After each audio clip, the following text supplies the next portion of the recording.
Magandang araw mga bata! Sa nakaraang aralin ay ating natutunan ang mapayapang krusada ng paghingi ng reforma ng mga Pilipino sa pamamagitan ng kilosang propaganda. Ngunit atin ding nabatid ang mapait na katapusan nito. Mula sa pagsasara ng La Solidaridad, paghihirap ng mga propagandista at pagdakip at pagpapatapon kay Rizal sa dapitan. Ngunit hindi dito nagtapos ang pagnanais ng mga Pilipino na kumawala sa kolonisasyon ng Espanya. Bagkus ay nagbigay ang kaganapang ito sa pagkakatatag ng Katipunan. Ngayong araw ay ating tatalakayin ang ikalawang bahagi ng Revolusyon Pilipino, ang himagsikan at ang Katipunan.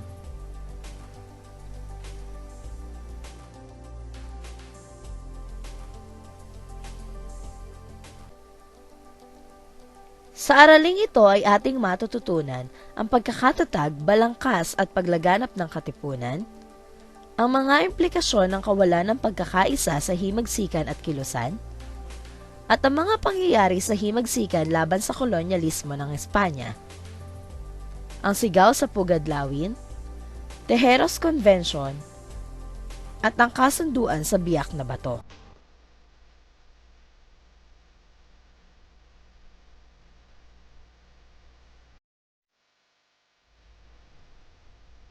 Ang miyembro na Liga Filipino na si Andres Bonifacio ay agad kumilos matapos dakpin at ipatapon si Rizal sa dapitan.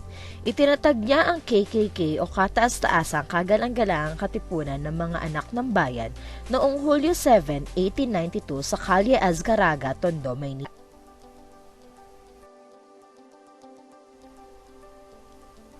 Layunin ng KKK na humiwalay ng tuluyan ang Pilipinas sa Espanya, imulat ang mga Pilipino sa pagkakaisa at ikintal sa isip ng mga Pilipino na labanan ang kamangmangan, panatisismo at karuwagan.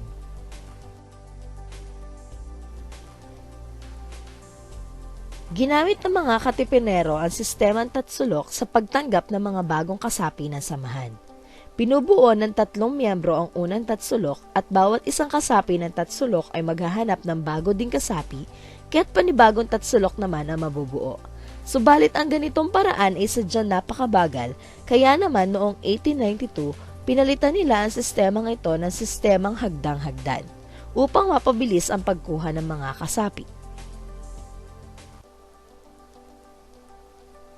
Ang mga bagong kasapi ng samahan ay dumadaan sa lihim na pagsubok. Dito sinusubukan ang tapang at pagmamahal nila sa bayan at ang pagnanais nilang sumapi sa samahan. Kapag natanggap ay lalagda sila ng isang papel gamit ang kanyang sariling dugo. Ang paraang ito ay halaw sa Pacto de Sangre na ginawa ni Legazpi at si Catu unang panahon. May mga sagisag din na makikita sa loob ng silid ng mga Katipunero, kagaya ng bandila ng Katipunan at larawan ni Jose Rizal. Mataas ang pagtingin ni Bonifacio kay Rizal kaya't ginawa niya itong Pangulong Pandangal ng samahan.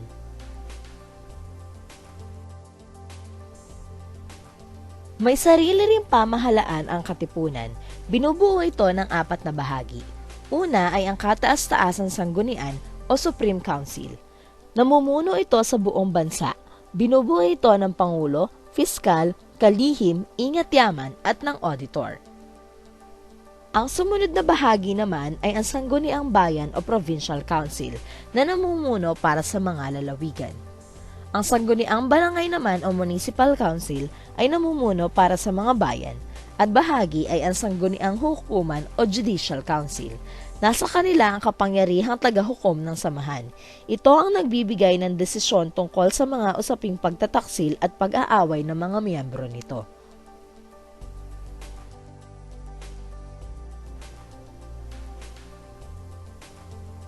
Matapos ang pagkakatatag ng Katipunan ay naghalal sila ng mga opisyal noong Agosto 1892. Nahalal bilang Pangulo si Deodato Arellano, taga-Suri si Andres Bonifacio at nahalal din siyang Pangulo noong 1895. Ginamit niya ang titulong Supremo. Sa kabilang banda, nahalal naman bilang Piskal si Ladislao Diwa, kalihim si Teodoro Plata, at Ingat-Yaman si Valentin Diaz.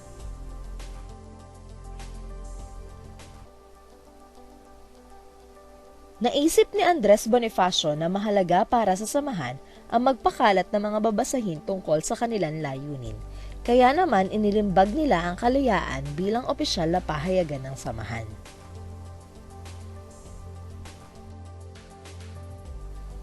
Ngunit nakalulungkot mang isipin ang lahat ng plano ng katipunan ay napunta lamang sa wala dahil sa hindi inaasahang pangyayari na matuklasan ito. Nag-away ang dalawang katipunero na nagngangalang Teodoro Platino at Apolonia de la Cruz dahil lamang sa isang simpleng payabangan. Nauwi sa pagbabanta ang kanilang away at nagbanta si de la Cruz na isusumbong niya ang katipunan sa mga Kastila. Sa halip, naisip ni Platino na sabihin ito sa kanyang kapatid na si Honoria na nakatira sa isang bahay ampunan sa Mandaluyong. Sa bandang huli, nasabi rin ni Honoria ang lihim ng samahan Sor Teresa na siyang tagapamanihala na nasabing ampunan. Isinumbong ng madre ang detalye kay Padre Mariano Gil, ang kura paroko ng Tondo. Kaya naman noong gabi noong Agosto 19, 1896, sinalakay ng mga Guardia Civil at ni Padre Gil ang Diario de Manila kung saan nakatago ang sekreto ng samahan. Matapos makumpirma ay kaagad na pinagdadakip ang lahat ng mga taong kasangkot dito.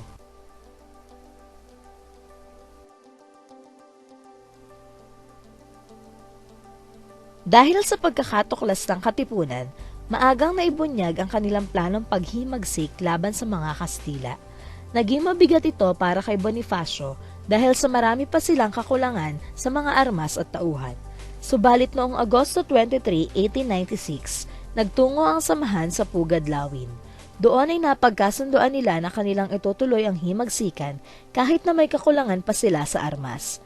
Bilang tanda ng kanilang pag-aaklas laban sa mga Kastila, ay sabay-sabay nilang pinunit ang kanilang sedula na siya ring tanda ng pagkakaalipin ng mga Pilipino. Kilala ang pangyayaring ito sa tawag na sigaw sa Pugad Lawin.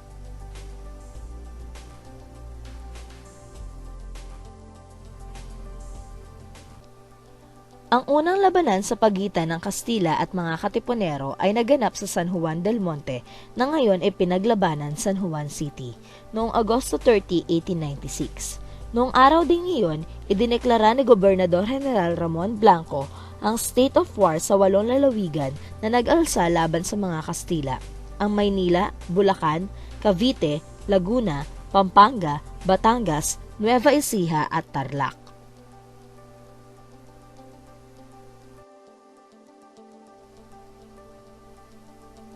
Dahil sa hindi napigilan ang paghihimagsik ng mga Pilipino, agad na pinalitan si Ramon Blanco ni Camilo de Polavieja bilang bagong gobernador general noong Disyembre 13, 1896.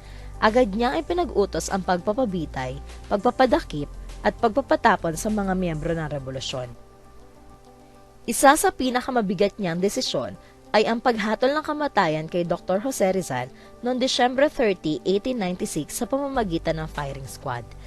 Pilit na ibinintang kay Dr. Rizal ang pagkakatatag ng katipunan dahil sa kinakitaan ng kanyang larawan ang isang bahay na nilusob ng mga Guardia Civil na pinaghihinala ang pinagpupulungan ng mga katipunero. Matatandaang isa sa sagisag ng mga katipunero ang larawan ni Dr. Rizal dahil sa mataas ang pagtingin nila dito. Bago siya barilin sa Bagong Bayan, isinulat niya ito lang mi ultimo adios.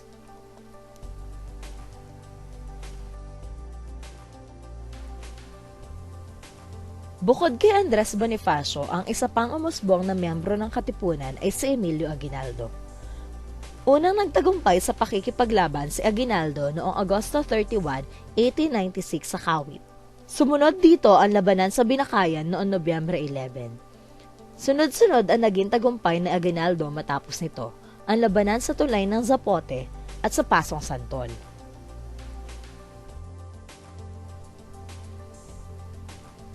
Ang pag-usbong ni Aguinaldo ay naging hudyat ng pagbabago sa pamunuan ng katipunan.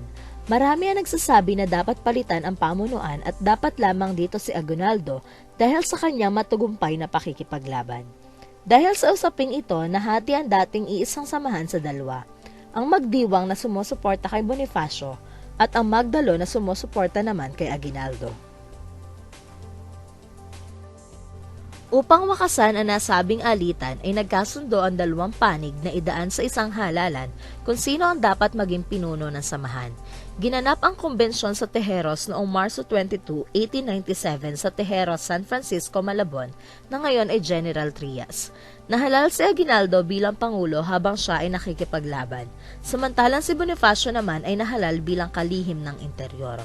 Subalit hindi ito tinanggap ni Daniel Tirona dahil sa ang posisyon ay para lamang daw sa mga abogado. Nagalit si Bonifacio at idineklara niya na hindi tatanggapin ang mga nahalal na tao.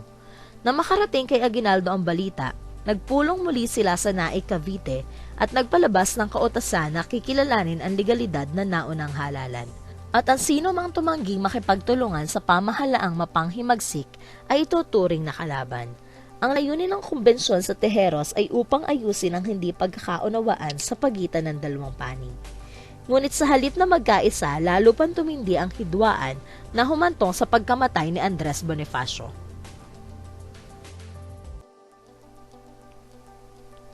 Sa pagpapatuloy ng digmaang Filipino-Espanyol, muling nakuha ng mga Kastila ang Cavite, subalit hindi nila nahuli ang mga pinuno nito. Kaya naman minabuti ni Aguinaldo na lumipat ng himpilan upang ipagpatuloy ang revolusyon. Noong Nobyembre 1, 1897, itinatag niya ang Republika ng Biak na Bato.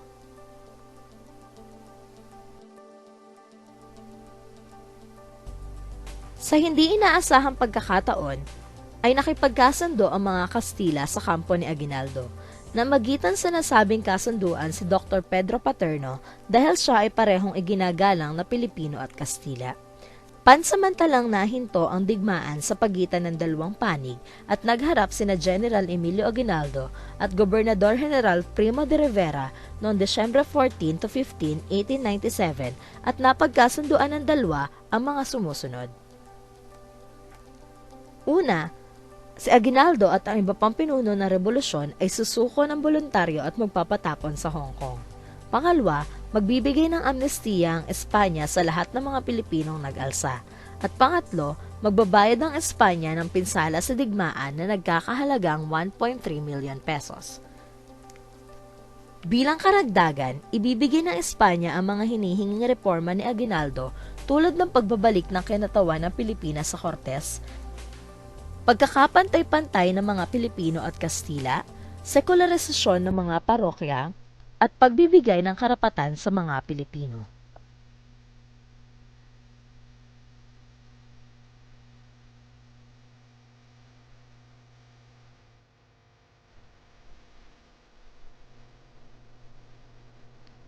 Matapos magkasundo, agad na nagtungo sina Aguinaldo sa Hong Kong, ngunit walang naganap na kapayapaan at reforma.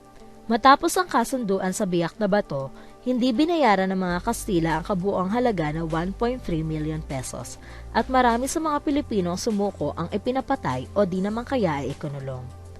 Ang mga reformang hiningi ni Aguinaldo ay hindi rin ibinigay ni Gobernador Primo de Rivera. Ang mga Pilipino sa kabilang banda ay naghanda ng mga armas para sa panibagong revolusyon. Ang kasunduan sa Biak na Bato ay isinagawa upang magkaroon ng kapayapaan sa bansa. Ngunit ang kawalan ng tiwala sa parehong panig ng Espanyol at Pilipino ang naging dahilan upang mabigo at muling sumiklab ang digma.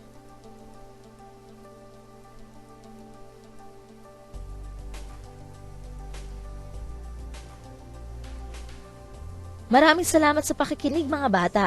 Naway marami kayong natutunan. Para sa mas marami pang video na kagaya nito, huwag kalimutang mag-subscribe. Maraming salamat!